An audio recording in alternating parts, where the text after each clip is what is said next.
I'm walking through a ghost town, y'all ain't playing my sounds. Don't tell me to calm down, don't tell me to calm down. Only time I go backwards is when I wanna moonwalk. Don't test me, my mood's wrong, don't test me, my mood's wrong. We are who we say that we are. You ain't lost in the stars, and it's all from the start. Never running no base, never on the right page. But we still read that book, and we still run that race. Ay. Mississippi Racer riding out, no shortcuts, no time for that. Mississippi Racer riding out till the wheels fall off, I'm driving that. Mississippi Racer riding out, we'll stop burning, strike the match. Mississippi Racer riding out, red light, green light, red light, good night. Ay. Red light, green light, red light, good night. Red light, green light, red light, good night. Red light, green light, red light, good night. Red light, green light, red light, good night. Time to chill, don't sweat it. Hello, everyone, and welcome again to another edition of Coffee and Sports in the Morning. My name is William Morgan. I am your guest host for this morning. I'll be here the whole show. I got my man Mo with me, my partner in crime. Mo, how you doing today, man? I'm doing great. Really getting excited. We're a day away from some real NFL football, so I'm hyped, man. I can't wait. Let me tell y'all, I am the perfect anticipant for this show. I got my coffee right here. So we're ready to go. We're ready to go talking some sports. Let's go. All right, let's go ahead and get into some NBA news, and then we're going to get into the harder the matter, the NFL. Oh, man, I'm so glad that my schedule changed. So instead of me working Saturdays, being off Saturday and working Sunday, I am now working Saturday and off on Sunday. So yes, that change came in clutch. All right, let's go ahead and talk some NBA stuff first, Mo. And I'm gonna go ahead and hit you up. Jimmy Butler has been linked to the Nets as a free agent destination. Why do you think this is so? I don't see why he would go there, especially at this stage of his career. Mm-hmm. I mean, look, if they're going to overpay him and he gets a huge bag, maybe he goes for that reason. But it doesn't make sense for me if he's still feeling competitive and he wants to be relevant, because if he goes to the New Jersey Nets, he might as well be in witness protection because we'll never hear from him again. So I have to think that that's a rumor, but just a rumor. At best, even if it's true, at best, he'll go and try to be someone to me in a locker room that might be helpful to the younger players on that team, bring a competitive fervor, but they won't win. They still won't win anything. It won't change the overall makeup of the teams in terms of being winning. It will make the locker room a little bit more positive, maybe a little bit more, maybe a little less negative. But other than that, that's all Jimmy Butler can really provide, a good veteran, stable presence. Even in that locker room, though, on that particular roster, what we know about Jimmy Butler is Jimmy's got a short fuse. This is true. And Jimmy doesn't like to lose. So I don't think he wouldn't be a great presence on a team that is a lottery team, because they're going to do a lot of losing. And I don't see him like wanting to be there for the rest of his career. Remember, Jimmy's 34, getting ready to be 35. So he hadn't run a ring. Right, and he's closer to the end than he is the beginning. Yes. Like I said, if there's any teeth to this, I don't understand why he would make that move. I'm still mad my Bulls gave up on him like that. So that no good Zach LaVine.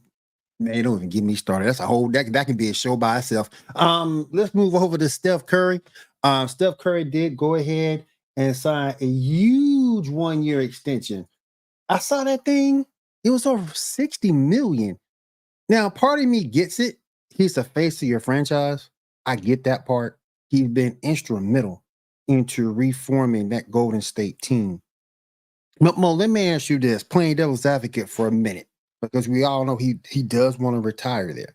Was this a smart move by the Warriors?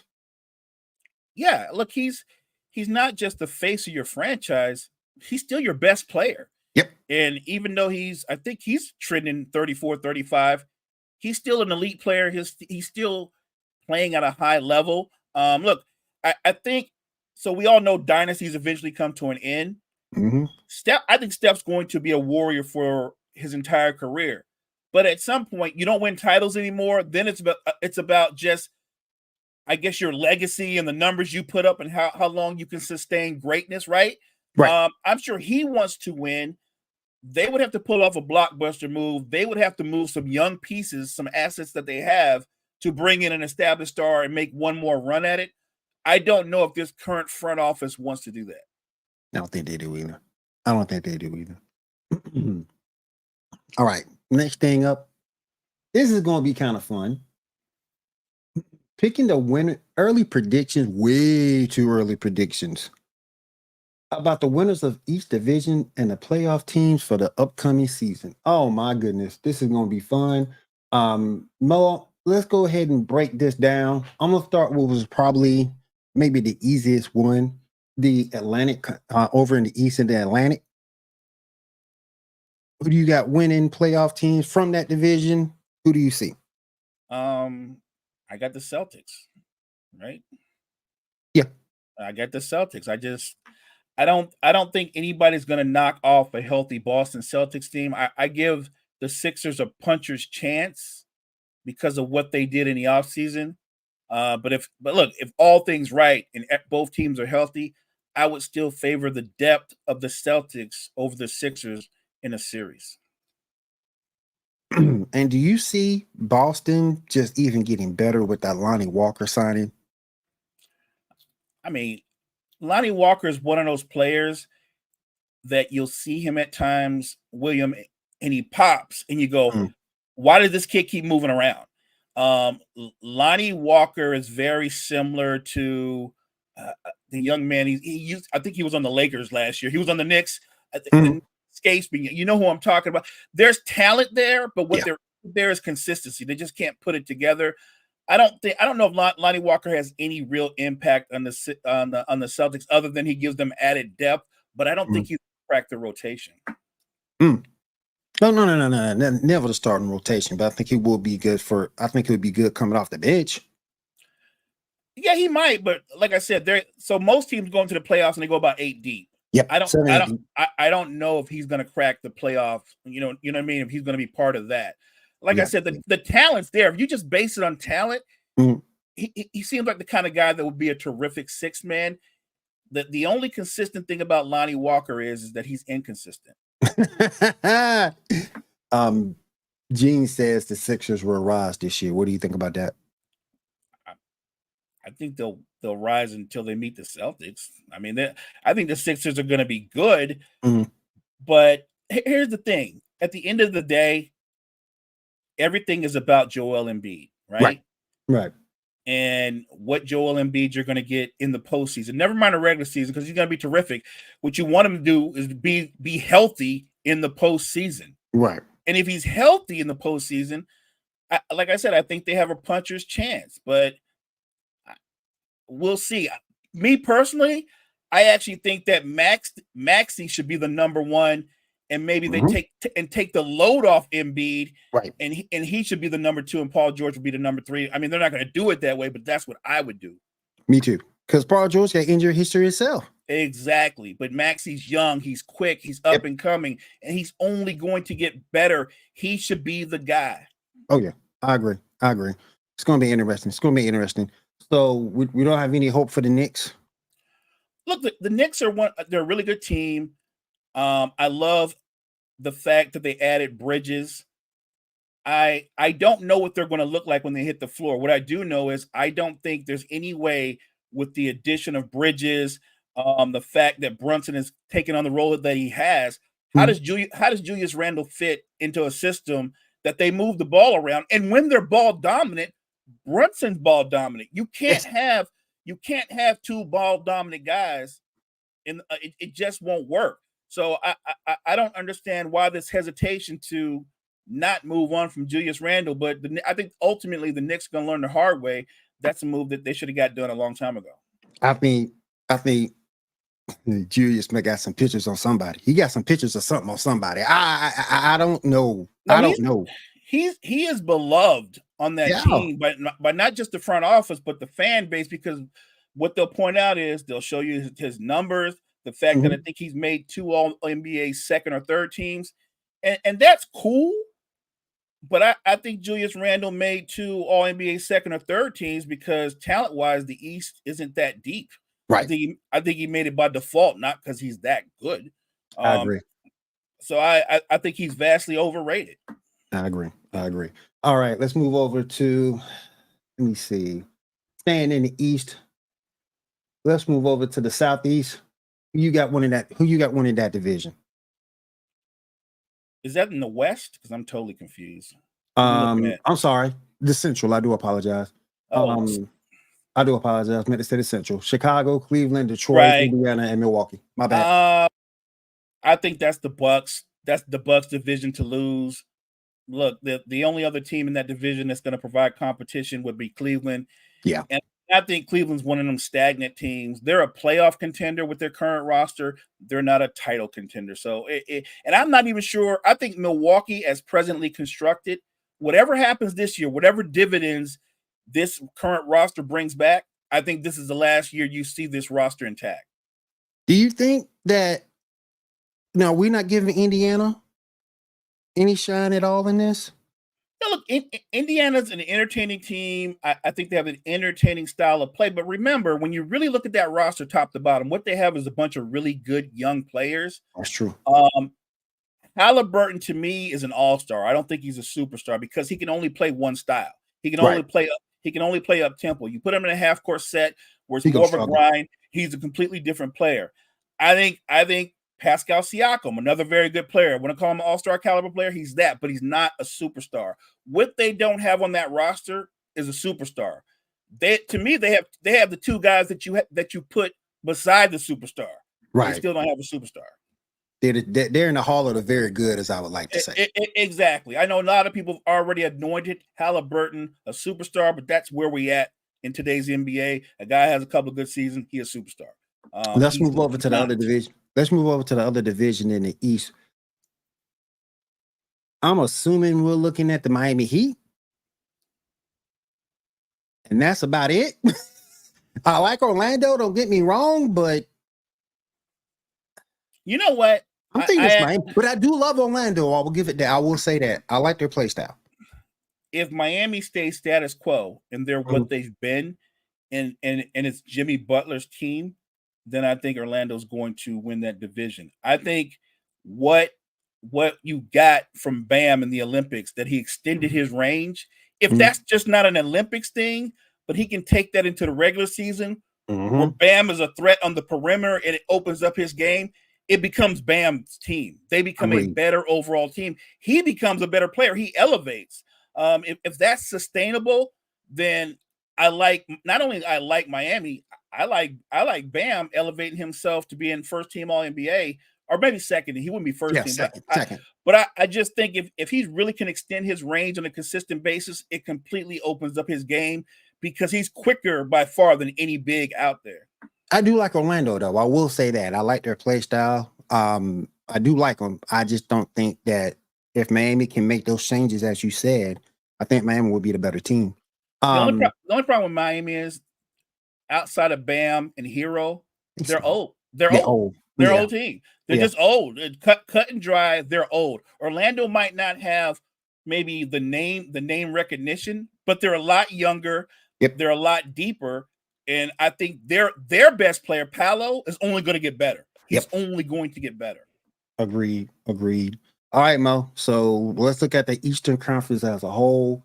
To save effort on time, do you think that this is still the Boston Celtics division to lose? I think so.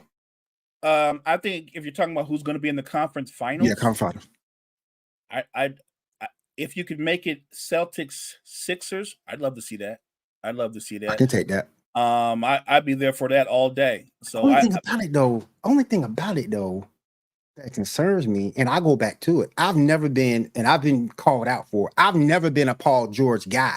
So do you think he can remain healthy enough to get them there? Do I think Paul? I'll say this: he played 74 games last year. That's probably the longest amount of games, or the most amount he's played probably since his Indiana days, or maybe that year he played in Oklahoma City. I don't think he's going to play 74 games this year, but look, if they can get Paul George to play in the high, let's say 65, 67 games, and he's healthy going into the postseason, that's might all be you good want. enough. That That's might all be you good enough. want. You want Yeah. Embiid and George healthy going into the postseason. Again, this is just me. All the more reason that you should make Maxey the focal point during the course of the regular season. That's I just agree. me. I agree. So we're predicting in the finals, Boston and Philly. Who wins that matchup? I would favor the Celtics, but Yeah. it would it shock me if the Sixers won a great 7-game series? No, it wouldn't shock me at all. Gene says Pandemic P is a dude. I feel you, man. I feel you. Talented player. I'm just concerned about his Celtics, the only thing. All right, so we got the Boston Celtics going to the NBA Finals from the Eastern Conference. Now let's jump into a much tougher Western Conference and see who represents that particular conference into the NBA Finals. You know and what?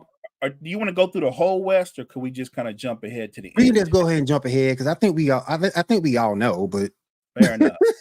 I think we all know, but yeah, we can go ahead and jump ahead. Who do you got coming out of the West to face the Celtics? I mean, face the Celtics. Yeah.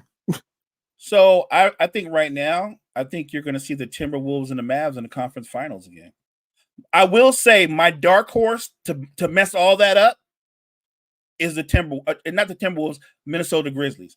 A healthy Minnesota Grizzlies changes everything. But I'll say we get a rematch of Luka versus Ant because look, my Lakers aren't going to beat them. I'm not afraid of the Suns. I just think those are the two best teams. Denver has regressed. They've lost more talent because they're afraid of the second apron. I don't think the Nuggets right now today, even though they always say with Joker, you've got a chance, but they went from being a favorite to they've got a chance. Big difference. Yeah. Gene says, give me SGA, Caruso, and them boys. I feel you on OKC. I like OKC. I'm just wondering when the games are more physical, they kind of wilted a little bit. I mean, let's keep it 100. Luka was on one leg and beat them boys. Like they lost to a one-legged man. I can only imagine what he would have done to them if he was healthy. So we'll see. Well, let me ask you this. Am I wrong for looking at the Pelicans as a dark horse? Yeah, you're wrong. You're wrong. If you're gonna bet money on Zion Williamson and Brandon Ingram, you're gonna go broke. You don't want to do that. You don't want to do that. Oh man, I just think if Zion can stay healthy, they might be able to put some things together. But if he stays healthy, don't we say that every year? If we do. Zion can stay healthy, and then they look really good for a while, and then what happens? He gets hurt. Yeah. All right. So we got Boston and we got a rematch. The Celtics and the Mavs. Who takes it? Well, if they play again, even with the addition of Clay, I would say the Celtics would repeat. Yeah, I agree. All right, let's go ahead and move on to some NFL. Let me bring my man, my brother Gene in this. Gene, what's going on, man? What's popping, y'all? How you feeling? How you doing, man? What's going on with you? I'm great. But before we move into NFL, I gotta ask you a question, Will. And I don't get an opportunity to talk to two very intelligent NBA guys very often. We are in the middle of a WNBA playoff run, and we talking about preseason predictions on the NBA. That's some disrespectful stuff. Let's not do that. Last night, the Fever just clinched their playoff. They did clinch, yeah. They did clinch, yeah, they did. And they've been playing great since the Olympic break. My question would be this. If I was asking you guys this, right? And I think all the awards in the WNBA are already wrapped up. Oh, right? Yeah. Asia's winning MVP. Yep. Wheatland's winning Rookie of the Year. Yeah. My question would be this, right? Going into the WNBA playoffs, what team do you think can make some noise? And then I have a follow-up question about awards because I don't want to pass up the NBA section or basketball section without giving these women some love because they are balling. So I wanted to give that some love. My question would be this. What team in the WNBA you think makes some noise? I think the Aces are right for the picking this year. I do not think they three-peat. I do not think they win their third title. I think there's a couple teams that can make some noise. One of them being the Indiana Fever. Now, I was getting ready. He took the word. but the way they're set up, I don't know if they can beat the Lynx in the series. I don't, because Nafisa Collier is playing her ass off. So, like, I'm going to pause. I'm going to ask the basketball professionals here, what team do you think could make a run? Maybe, who do you see playing in the WNBA Finals? No, I'll let you go first. I actually think because styles make fights, I like the Fever. I'm not saying they're going to win it all. I'm not going that far. But do I think they could knock somebody off and go on a deeper run than particular? Look at how they play now. They found what they do best. They play fast, and when they play fast, and you can't get hands on Caitlin Clark, and they play in space, everybody's active on that offense.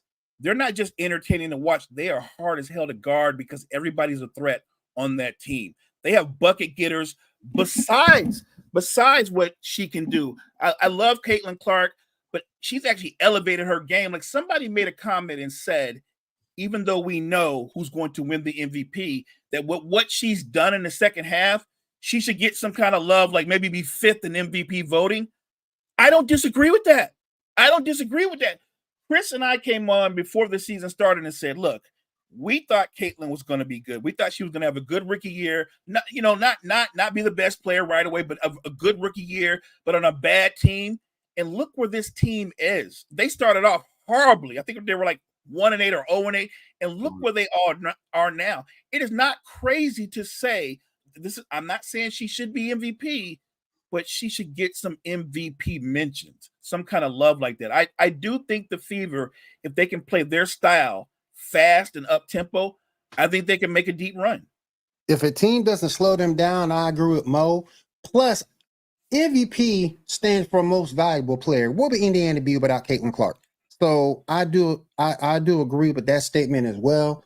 Somebody asked me the other day, and again, I've taken heat for this on Facebook. Why do you don't like Angel Reese? It's not the point that I don't like Angel Reese. It's just the fact that Caitlin Clark's a better player. I need Angel Reese to really, how can I put this? Develop a short-range game. I need her to shoot from the baseline. I need her to shoot free throw line extended, not just rebound her own misses and get putbacks. That's what I need to see from Angel Reese. I like them both. And that's my criticism of her. But other than that, I think the Fever has a shot. But Will, I don't see, that's the thing that happens constantly on social media. And I've mentioned this, and me and Mo have talked about this, and I said this on Wire to Wire. I hate that you have to disparage one to praise the other. And you shouldn't have to. You're right. Having a phenomenal rookie year. Mm-hmm. She is one of the best rebounders coming into the W we have ever seen. Yep. She's 6'3". Yep. She had 19 rebounds over Brittany Griner, who's 6'9". Yep. Like, can we just give her some credit? Like, and like, I'm not saying, look, I'm not going to be one of those people that's off the ledge and like, Angel deserves rookie of the year. She doesn't. No. But like, you don't have to disparage Angel to like Caitlin, and you don't have to disparage Caitlin to like Angel. I just want to give some love to my favorite of the three.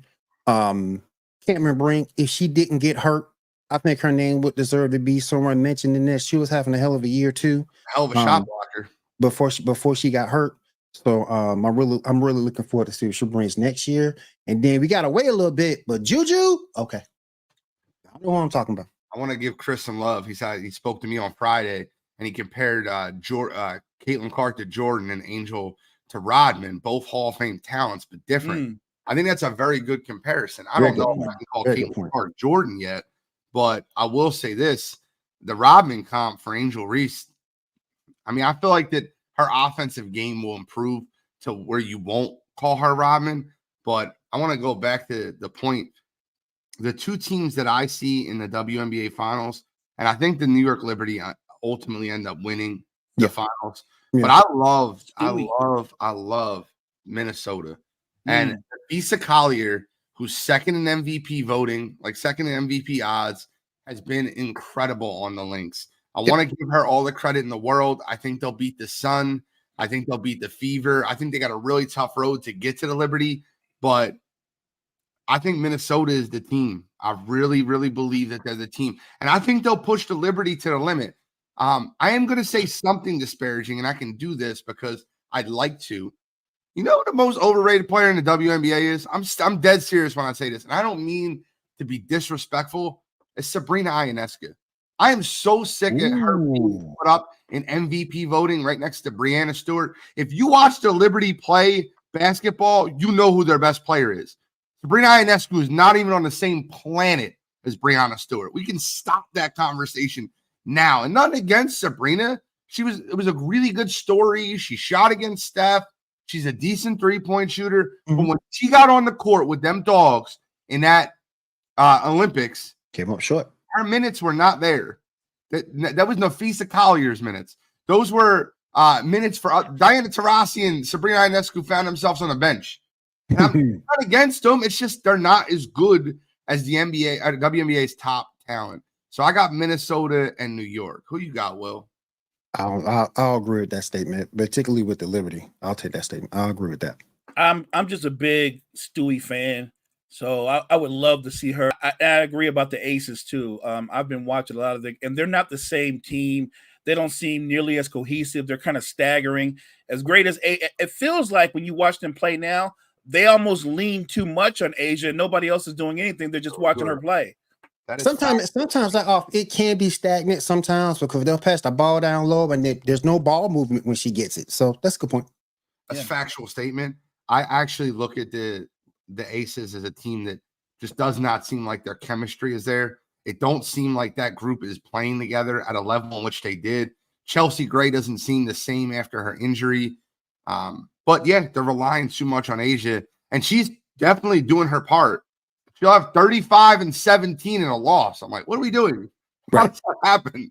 Kind of reminds me of early Jordan when all the players, when he first got the basketball, no one would have any ball movement when he got it. They were all waiting to see what he would do when he first got into the league.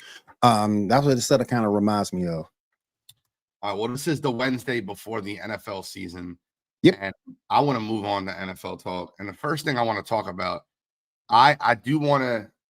Oh, wow, Pat, if that's accurate, I think that just got done. We'll talk about that in a second. But not that he don't deserve it. But I got a fact check, which I'm sure he's right. Danny Dempsey never steers us the wrong way. But I do want to talk about to a very happy person. There's a very happy person on this panel. It's not me. It's not Will. It's Mo. And I'm going to tell you why Mo is happy. Because the 49ers just 1 week ago did not have their number one wide receiver or their, in my opinion, their most important player, their left tackle, Trent Williams.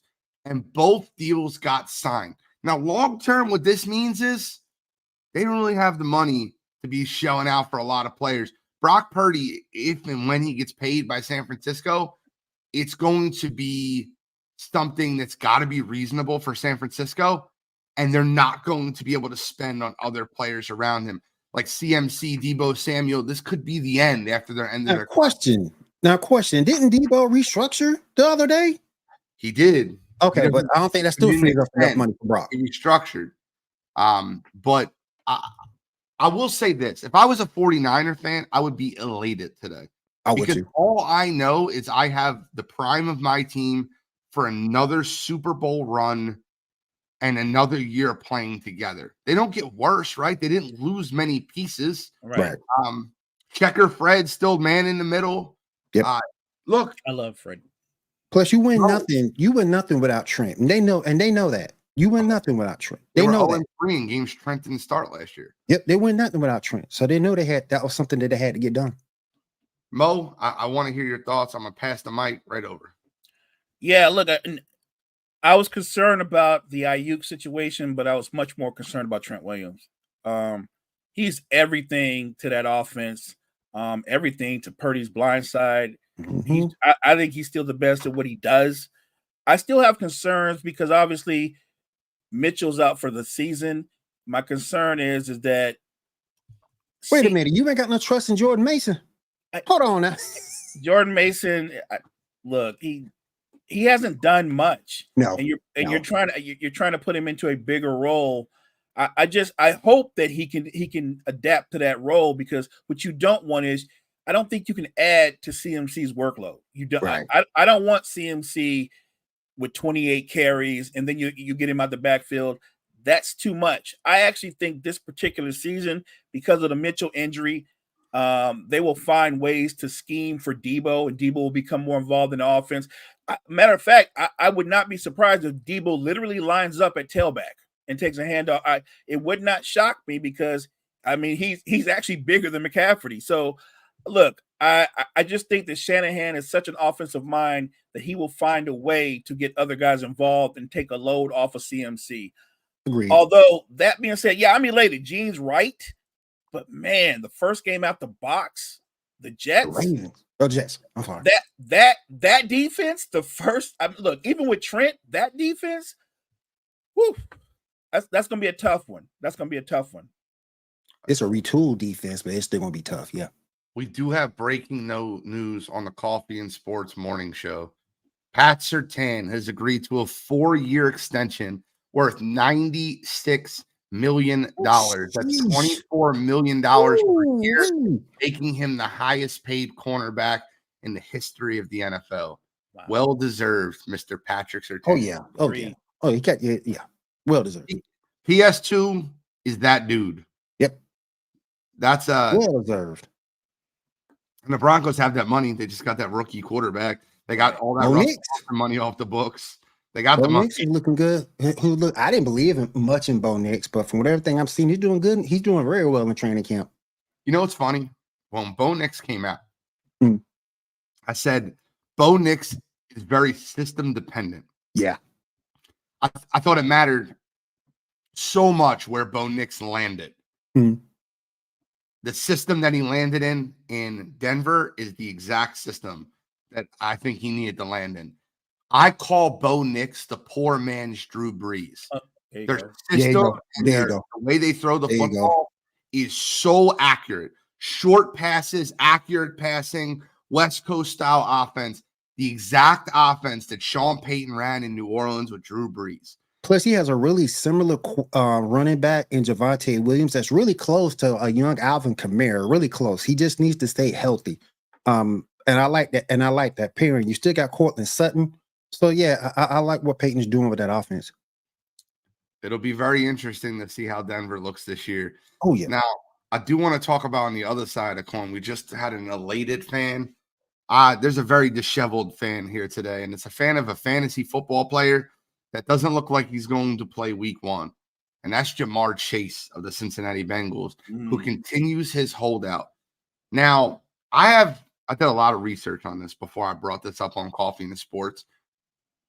Do you guys know that the Bengals owner, Mike Brown, is one of the only owners in the NFL that did not purchase his team? It was passed down to him by Paul Brown, his father. A lot of these owners that are signing these NFL players are using bonus money and guaranteed money so they can keep it off the books, essentially. Like, Dak Prescott signed, like Jerry Jones is paying a ton of money out of pocket for that, right? Like bonus money. Mike Brown doesn't have that money. There's talk about Mike Brown taking out a loan to be able to afford Jamar Chase's contract. That is wild and it's insane. It's not a joke. There's talk about him taking out a loan to be able to afford Jamar Chase's contract. The Bengals facilities are always rated near the bottom. They're cash poor. They're a cash poor franchise. And it sucks when you have a guy like Joe Burrow, a big contract. And I see your hand. Well, go right to you. But it really looks like this Jamar Chase contract negotiation could lead into the season with not just one, but multiple games missed. And now that you're saying that, it kind of explains a lot about that organization, because if you go back, they didn't want to pay a lot of players. And I always thought it was because the ownership was cheap. But now what you're saying makes sense, because they haven't signed a lot of their important players over the years and just let them go. Chad Johnson, Ocho Cinco, they didn't really want to pay him, moved on. Currently, Joe Mixon didn't want to pay him, moved on. So that makes sense. I didn't know that before, but that makes sense. Well, you can go all the way back to Corey Dillon. They didn't want to pay him either. Moved on. That's like Gene pointed out. it's a family owned business, but they're not one of those they're not one of those teams that they have other sources of income where they're just filthy rich. Do you know what I'm saying? Like they don't have it like that. Danny, you're correct. This is the first year they have an indoor facility, which is insane in Cincinnati. Crazy, man. This is a team that went to the Super Bowl. Or Jacksonville. You're talking about Cincinnati, which is in the northeast corridor of the. That's crazy. Incredible. That's crazy. This is a team that went to the Super Bowl, fellas. Yeah. I mean, the owner's not loaded like a lot of these other owners, Right. and these other owners are not playing by the same rules. They're using bonus money to be able to load these contracts up, which is basically money out of their own pockets to load these contracts up. And Mike Brown just doesn't have it. And that's nothing against him. It's just, it sucks. It sucks to be a Bengals fan, because and by the way, what Jamar Chase is doing to them is criminal. All these other receivers that held out, they held out on their extension year. Jamar Chase isn't even in his extension year. It's in his 4th year, and the 5th year extension's already picked up. He's got 2 years left on his contract, and he's holding out. I'm going to be honest with you guys. When I picked the Bengals to finish last in this division, it was because of this franchise being a mess. And everyone looked at me like I was wild. Like the Bengals finishing last in this division with Joe Burrow, Jamar Chase, and all that help. I'm telling you, Joe Burrow could retire from football. If he does not stay upright, takes another injury, you're looking at another Andrew Luck. You heard it here first. He's a very intelligent guy that's got a lot of money, that's done well with his money. You're talking about a guy that couldn't crack the Ohio State roster, that went over to LSU in a dream year and absolutely killed it, became the #1 pick in the draft, and made it to a Super Bowl. That's not what was in the cards for Joe Burrow. He was not projected to be this guy. Now he's got the money and the injuries are piling up. His #1 wide receivers holding out. T. Higgins wants out. Tyler Boyd is gone. Joe Mixon is gone. I'm telling you guys, don't be shocked if next year we're talking about Cincinnati drafting a quarterback because Joe Burrow became the next Andrew Luck and retired early. No, I can see that happening. I hope it doesn't, because I'm a fan. But yeah, it's funny how you point out the dynamics are very similar. I can see. I think he's one of the kind of guys like Andrew Luck that's going to be like, I'm not going to be one of those guys that can barely get out of bed. He's going to step away and enjoy the rest of the quality of life. So yeah, I don't see Joe Burrow playing 14, 15 years. No. No. And Kyle Edwards, perfect comment here. He said owners said they were going to do everything to keep Burrow and the wide receivers together. Not looking so good. Mikey, my man Mikey, Howie is a great example of redoing the contracts to sign players. I'm biased, but no one is able to do what he does. Nobody. That's a good point. Let's move on. We got some more NFL conversations to get into. I'm fired up, guys. I am so excited. The NFL season is upon us. Like tomorrow night, I got the whole night. We got sideline to sideline leading up to the first game of the NFL season. I want to talk about it, right? Ravens Chiefs. Guys, let's get it on record now. I'm sure you guys will give predictions tomorrow. Mo, if you want to abstain, that's fine. But me and Will won't be here tomorrow, and I want to get a record on record now. Ravens Chiefs opening game. Where is your head at, Will? I got the Chiefs in a close one. But the Ravens are motivated to play. This is going to be, I think Lamar's going to look at this as a revenge game. The one thing to me that the Chiefs did toward the end part of last season was improve their run defense.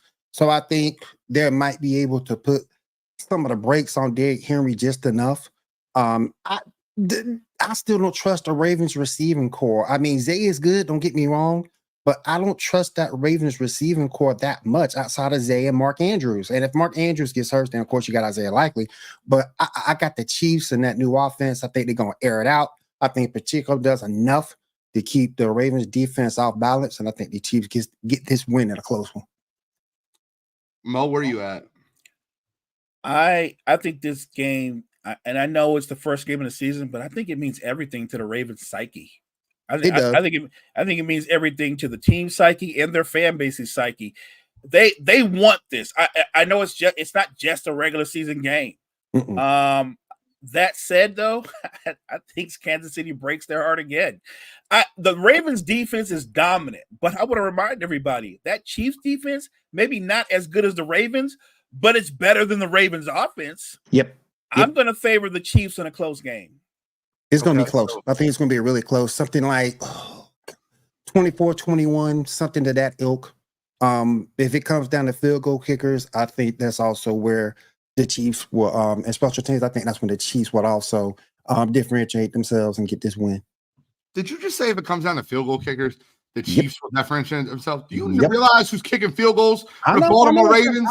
I just like Butker because I think Butker's going to get more opportunities than Justin Tucker is the greatest kicker of all time. I'm just saying it.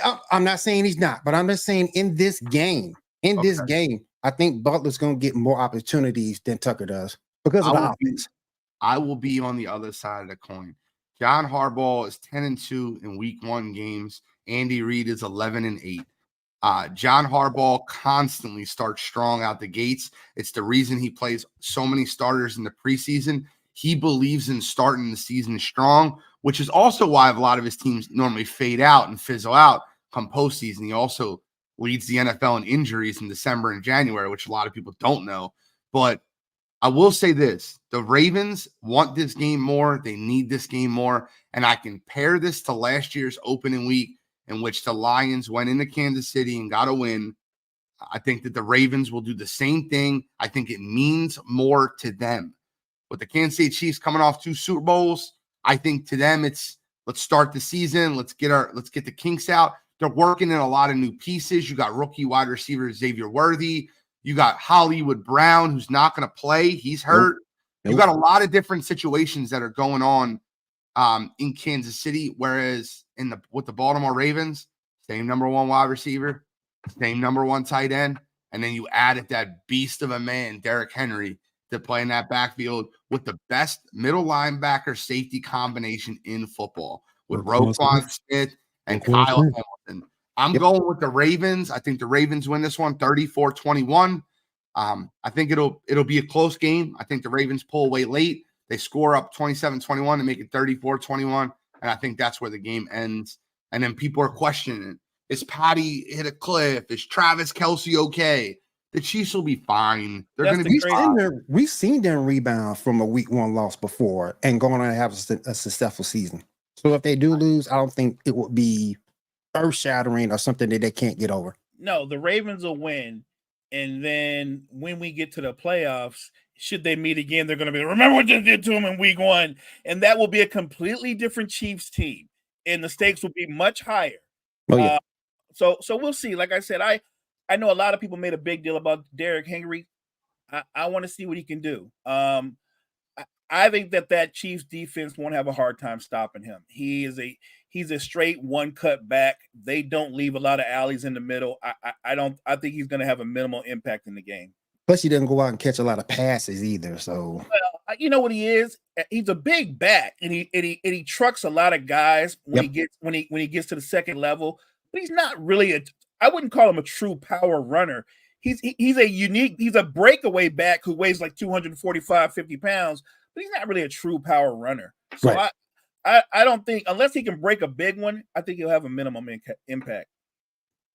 All right, I do want to move on to Friday night. Selfishly, I really think the NFL dropped the ball in this Friday night game in Brazil. And I'm going to tell you why in a million different reasons, right? The Philadelphia Eagles flew out this morning. They're flying out today. They're probably currently on the flight right now to Brazil. The Green Bay Packers are supposed to fly out this afternoon. The memos that are around the league and all the statements that are coming out, now players have to apologize. Player safety is so important in the NFL. And with the crime rate that's going on in Brazil, they are literally having the players get off the plane, go to the hotel, and they're not allowed to walk around the streets of Brazil. They're not allowed out. It's, now granted, Adam Schefter reported, he's like, it's a business trip. This shouldn't matter. And, his response was, well, isn't London a business trip? Those guys get the chance to walk around in London and these overseas games. Brazil, they're not allowed to wear green, and the NFL booked 2 teams that wear green.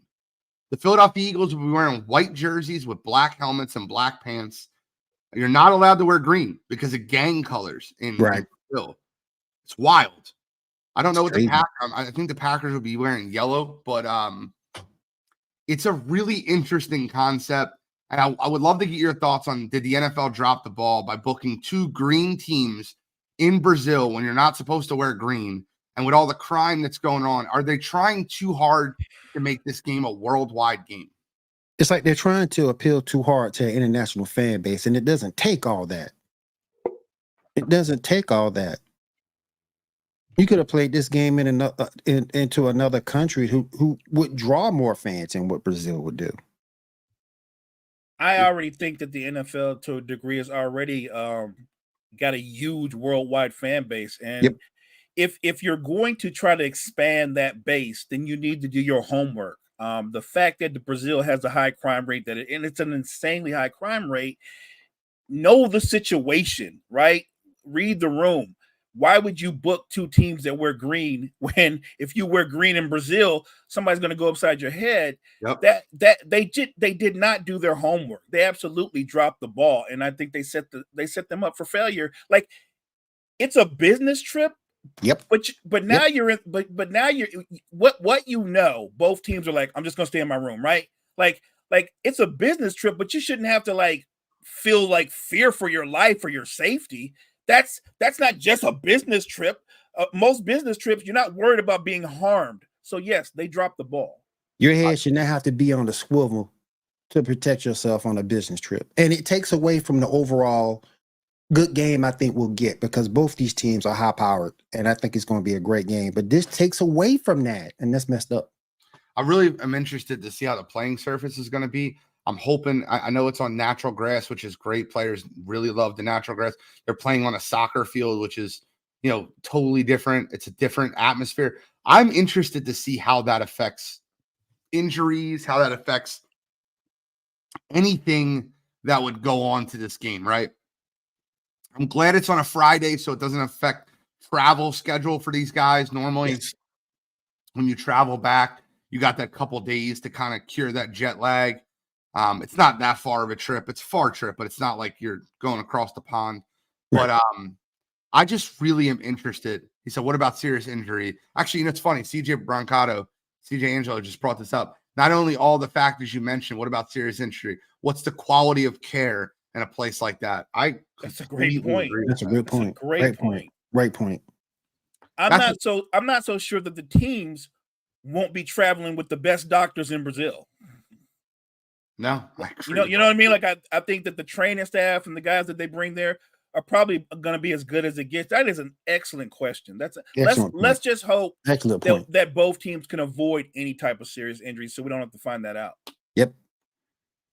I'm really interested to see what ends up happening in that game, and I won't give a prediction on it yet because it's Friday night and the Eagles are still announcing their injury report. Devin White will not travel with the team. He's not playing. He's got an ankle injury. But we'll find out what ends up happening come Friday. We'll give a prediction. Let me ask you a question. Yes, sir. What do you think of the addition of Jahan Dotson? Oh my God, I think a lot of people aren't talking about this, but I believe if Jahan Dotson can't be productive and put up numbers with Smith and Brown outside of him, with Barkley in the back, like I think the Eagles have the best receiving core in football right now. That's just me. I'm so glad you asked that question because I went back to my pre-draft rankings of wide receivers the year Jahan Dotson came out. And I believe he came out the same year as either Garrett Wilson or Olave. And I had Jahan Dotson ranked above the Ohio State wide receiver, whoever it was. It was Garrett Wilson or Olave. I forget what year it was.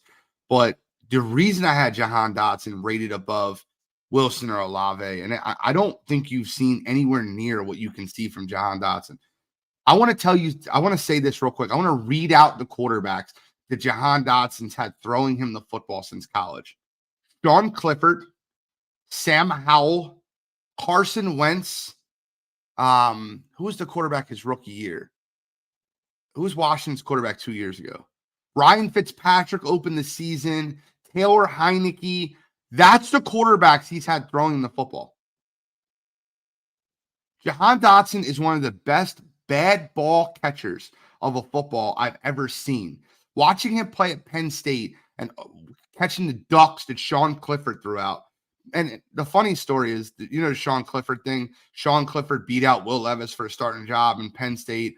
Will Levis beat out Malik Willis for the starting job at Tennessee. And Malik Willis just took Sean Clifford's job in Green Bay as the backup quarterback.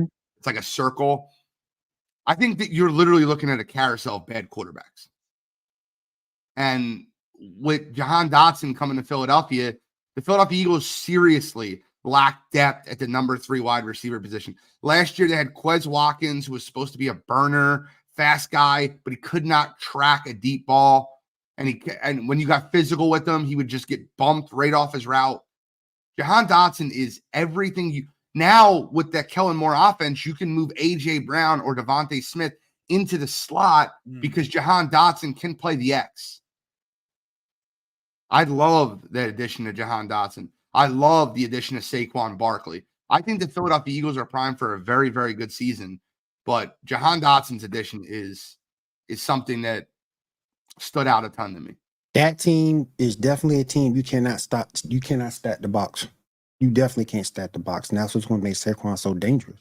Look, Jalen Hurts is going to walk up to the line of scrimmage and he's going to go, where are the safeties at? Oh, they're in the box. I'm going to throw to the outside. You throw it outside. There you go. When they're moving around, switching, I'm going to hand the ball to Saquon. Like I said, I mean it. I think Saquon Barkley is going to have a very Christian McCaffrey-like season. I believe that. Let me ask you this, Gene, real quick. The signing of Saquon take away some of the rushing ability of Jalen Hurts. Yes, I hope it does. I was going to say that's a good thing. Yeah. So I don't want to go too far on a tangent about the Philadelphia Eagles, but I will say this. I want Jalen Hurts healthy. Now, I'm going to give you a negative, right? I want to give you a negative because no one seems to be talking about this, and it's an issue. Now, Kellen Moore's offense should change this.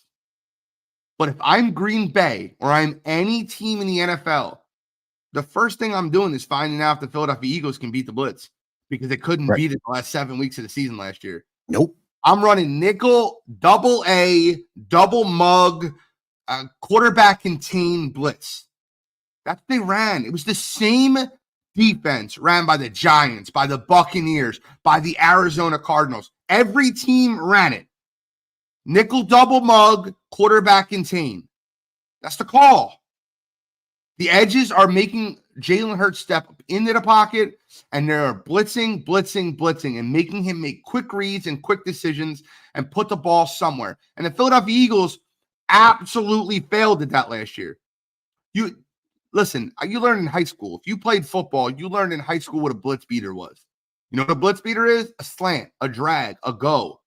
You know what not a blitz beater is? A flag, a stop, an out. Anything that's one cut that can allow the cornerback to break on the route with one cut, it's not good to run. And the Philadelphia Eagles were running flag, stops, and outs versus the blitz last year. It made no friggin' sense. It was so dumb. I was questioning my football intelligence watching the game. I would make sure we can actually beat the blitz. And if I'm the Packers, I'm finding that out in the first quarter. Right. Brian Flores was the first one to do it with the Minnesota Vikings. When the Vikings played the Eagles, and the Philadelphia Eagles counter to that was, well, we have a lot more bigger guys up the middle, so we're going to run the ball the entire game. And they did. And then teams just start stuffing the gap. That's where the double mug came from. Yep. Like, okay, now you're not going to run the ball.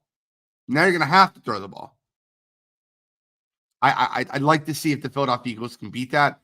Luckily for Philadelphia, Green Bay does not run that style of defense. They run a very soft style of defense, which Brett always complains about when we talk about it. But we'll see how they handle it. Now, guys, before we wrap up, we only have about 5 minutes left in the show.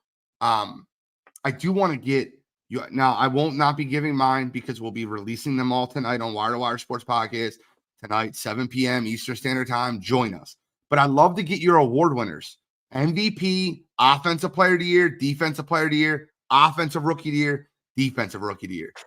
I want all 5 of them. We'll go one at a one. We'll go MVP. I'm gonna start with Mo. Tell me who your MVP is this year. I said this, man, like when we found out that the Eagles added Saquon to some of the things they did.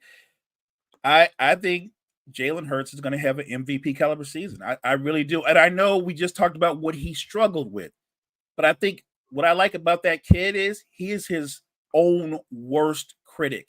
He is a dog when it comes to getting into his playbook and trying to get better. I think you're going to see the best version of him this season. I got Patrick Mahomes. That's my MVP. I got Jalen Patrick Hurts, Mahomes. I got with that reformed passing game and those new receivers. It'll take a minute for those guys to work together. But when Marquise Brown, Xavier Worthy, and the crew, Rasheed Rice not look like he's not going to be punished for his boneheaded move, I got Pat Mahomes. I have a crazy one. You'll have to tune in tonight to see it. It's not neither one of those guys. It's not Lamar Jackson. Okay. Is it somebody way out the box? It's not way out the box, but it's not expected based on what happened this offseason. Gotcha. Offensive player of the year. Last year it was CeeDee Lamb or Tyreek Hill. I forget who it was last year, but it was one of those two. Could have been CMC, actually. It was but those are the three heavy favorites for the position. Offensive player of the year. Who do you got? Given health and given that offensive line in Philly, I got Saquon. Okay. That's a good choice. I'm going to go with CMC again. I got Saquon second. So I think that CMC, the workload that he had last year is going to be very, very tough to duplicate. He's a notoriously fragile running back in which he has had calf injuries, ankle injuries, knee injuries throughout his career. If you look at the Miami Dolphins schedule, Tyreek Hill should start incredibly this year. I'm going with Tyreek Hill. I think that he has a 2,000-yard season, and I think he was going to have one last year if he didn't hurt his ankle. So I'm going Tyreek Hill. Cool. I told you I wasn't giving that away. You got to control yourself. You got to control yourself, bro. Got to control yourself. DPOY, Defensive Player of the Year. I'm going Roquan Smith. Love that pick. Myles Garrett. I love that Roquan pick so much. I was a Roquan fan before there was Roquan fans. I was a Chicago Roquan fan. I started watching him, listening to you guys talk about him on Wire to Wire. He was so good. He's still so good. I have neither, but I love that pick of Roquan. And then offensive rookie of the year, Caleb Williams. Marvin Harrison Jr. Yo, Marvin Harrison Jr. is an elite route runner. You got to talk about Malik Neighbors too. Malik Neighbors is incredible. And look at his situation. Yo, he's gonna have a good year. I don't care how good his quarterback play is. Yep. Really? I love him. I love Malik Neighbors, but I think he's gonna catch a lot of medicine balls. And then last but not least, before we wrap up, defensive rookie of the year. Oh, dang. Oh no. I don't know about that one. Yeah, there's something. Oh, I don't have a clear cut. I threw you on the spot. I apologize. We didn't. Yeah, I don't have a clear cut. I don't have a clear cut one either. That's tough. Look, there's a lot of options this year. There's a lot of rookies that are coming out. I will say this. I've really loved that the Minnesota Vikings went out and got Dallas Turner in the draft. That's not my pick, but I'm giving you Dallas Turner from Alabama is an absolute stud. You think Will Anderson Jr. with a little bit more physicality and not as great of his overall, like Will Anderson Jr. is on a different playing field as far as his mental game, but Dallas Turner is the athletic freak that Will Anderson Jr. always wanted to be. So I don't have a clear cut, but just by looking at him in the preseason and in training camp, and I'm sort of kind of speaking as a homer, I like Kool-Aid McKinstry a lot. Okay, Kool-Aid's a beast. I will give you another one that's going to get a lot of playing time very early. Quinyon Arnold is a starting number one corner over in Detroit. Look out for Quinyon Arnold to have a great year. He's another, not Quinyon Arnold, Jesus Christ. I got Quinyon Mitchell and Terrion Arnold mixed up. But Terrion Arnold is the number one corner over there in for the Detroit Lions, and Quinyon Mitchell is definitely starting for the Philadelphia Eagles. They're both good cornerback picks. Any final thoughts before we wrap up? We're at that 1 hour mark right now. I'm just excited that football's back, so I'm ready. Yeah, me too. I'm Me fired too. up. Excited for NFL and more important than all of that, excited for fantasy. I already got about 10 teams, so I'm ready to go. Got a lot of Xavier Worthy love in here. Love it. But appreciate you guys tuning in this morning to Coffee and Sports. Tune in 7 p.m. Eastern Standard Time for Wire to Wire Sports Podcast. Mo, close us out. Thank you guys so much for joining us. Make sure you check out all the great content we have at Wire to Wire Sports. We are growing, guys. It's because of your follows, your likes, your subs. So when we tell you we appreciate you, it's because we do. So, hey, I'm going to throw out flowers to all our followers, the people that share us. We appreciate you. Appreciate y'all. Take care. Later.